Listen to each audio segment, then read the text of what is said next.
Inside the Monday morning coffee shop, the grinder screamed louder than conversation. A blonde woman in a red coat stepped to the counter, hands moving in careful gestures, but the barista just smirked. If you can't talk, maybe you shouldn't order. No one moved to help. Then a man in a worn apron walked forward, his hand signing to the little girl beside him before turning to the woman. In that moment, her eyes brightened. He smiled. Oat milk latte, right? She placed a business card on the counter. Vivian Rhodes, CEO, Oralis Technologies. He froze. That company had taken away the person he loved most in this world. Daniel Brooks was 36 years old, and every morning he woke to the sound of silence. Not the peaceful kind, the kind that came after something beautiful had been ripped away. 3 years ago, he had been a software engineer specializing in artificial intelligence. He had worked on systems that predicted traffic patterns, analyzed data streams, helped machines understand human behavior. His wife Rachel had worked beside him in the industry, brilliant and passionate about making technology safer. They had shared a small house in the suburbs with their daughter Sophie, who was born deaf but whose laughter filled every room anyway. Then came the accident. A self-driving car, manufactured by Oralis Technologies, had malfunctioned on a rainy highway. The vehicle's software failed to detect the stopped traffic ahead. Rachel had been crossing the street with groceries. She never had a chance. The lawsuit Daniel filed was dismissed. The evidence disappeared. The company's lawyers were too powerful, their resources infinite, compared to his grief. He lost his job when he became too vocal about corporate accountability. He lost the house when the legal fees drained their savings. All he had left was Sophie, and a rage so deep it had nowhere to go but inward. Now he worked the night shift at Seattle Brews, a small café downtown where the tips were decent and the questions were few. He lived in a cramped apartment on the edge of the city, the kind of place where the heating barely worked and the walls were thin enough to hear neighbors arguing. But Sophie's drawings covered every surface. Crayon landscapes, finger-painted sunsets, a child's vision of color in a world that had gone gray. Every evening before his shift, Daniel would count the cash in the kitchen drawer. Rent was due in 12 days. Sophie's tuition at the special school for deaf children was due in 15. He picked up extra shifts fixing cars at a garage on weekends, coming home with oil under his fingernails and exhaustion in his bones. On his wrist, he wore a silver bracelet engraved with 5 words. Listen with your heart. Rachel had given it to him on his last birthday before she died, back when they still believed the world was fair and good people were rewarded. He never took it off, even when the metal grew warm from his pulse. If he lost this job at the cafe, there would be no backup plan. No savings account. No family to call. Just him and Sophie, against a city that had already proven it didn't care. He told himself that if they could just make it through winter, things would get better. Spring always felt like possibility, but fate had other plans. It was raining the morning Vivian Rhodes walked into Seattle Brews. Not the soft drizzle Seattle was famous for, but a cold, punishing downpour that sent people rushing inside with soaked coats and irritation on their faces. She stood out immediately, tall, composed, wearing a tailored red coat that looked expensive even under the fluorescent lights. Her blonde hair was pulled back in a neat twist, and she wore a small hearing aid tucked behind her left ear, subtle but visible if you knew what to look for. Her expression was carefully neutral, the kind of face people wore when they had learned not to expect kindness. She approached the counter and began signing. Her hands moved with precision, asking for a latte with oat milk, no sugar. The barista, a young guy named Tyler who worked mornings, just stared at her blankly.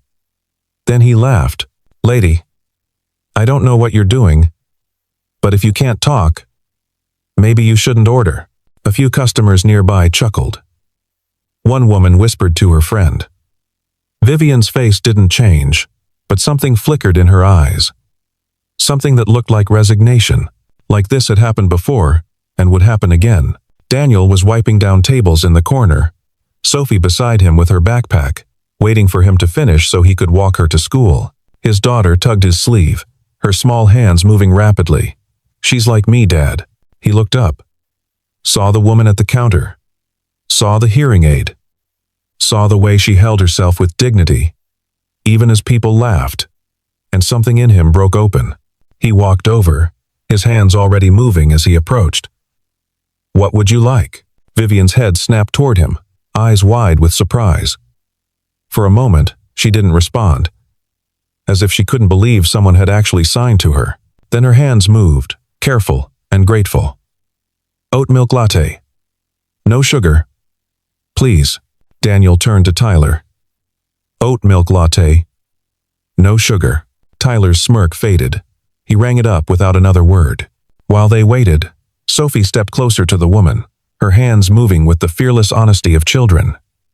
"You're beautiful." Vivian blinked rapidly. Then she smiled. A real smile. The kind that reached her eyes and softened the edges of her face. She knelt down to Sophie's level and signed back. "So are you." A single tear rolled down Vivian's cheek. She wiped it away quickly, like she wasn't used to crying in public.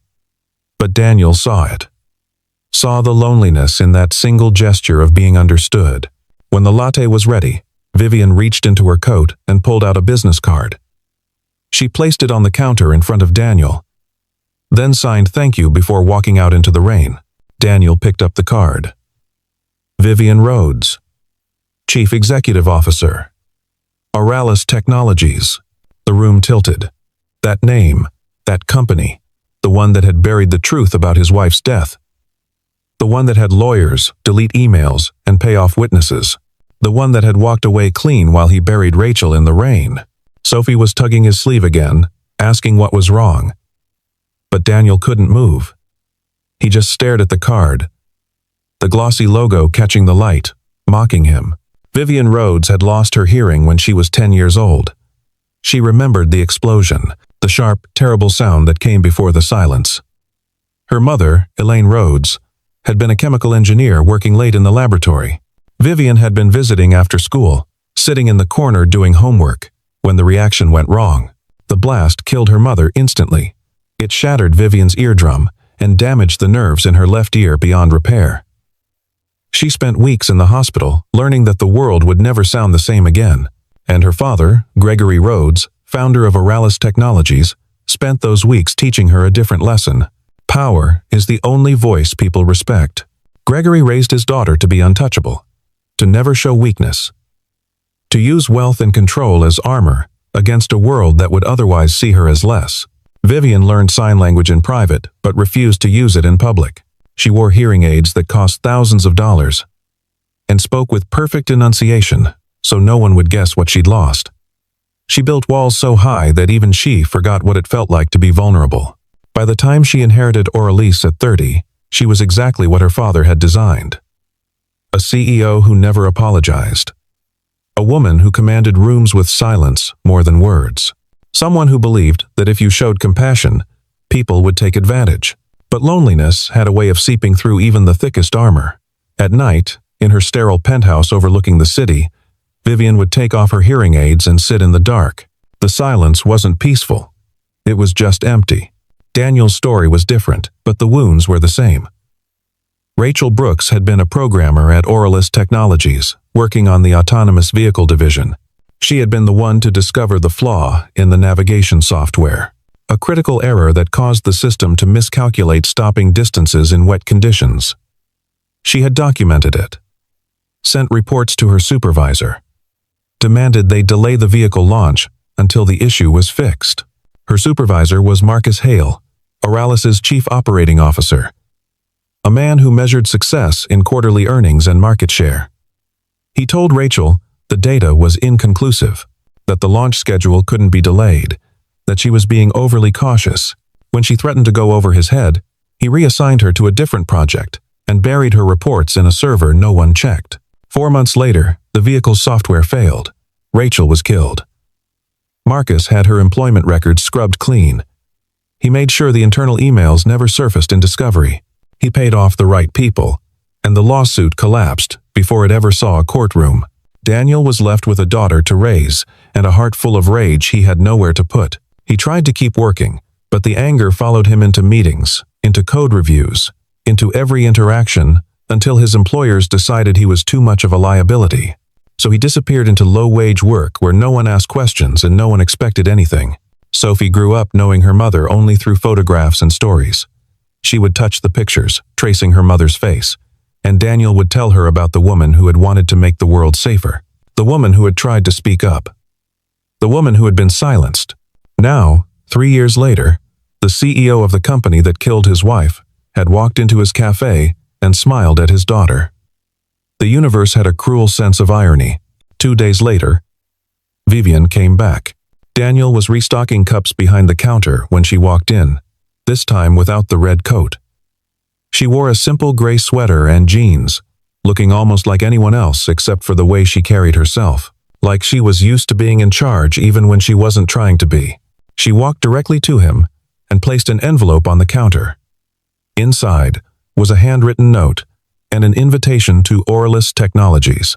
We're developing an AI system to translate sign language into voice in real time. I need someone who understands silence.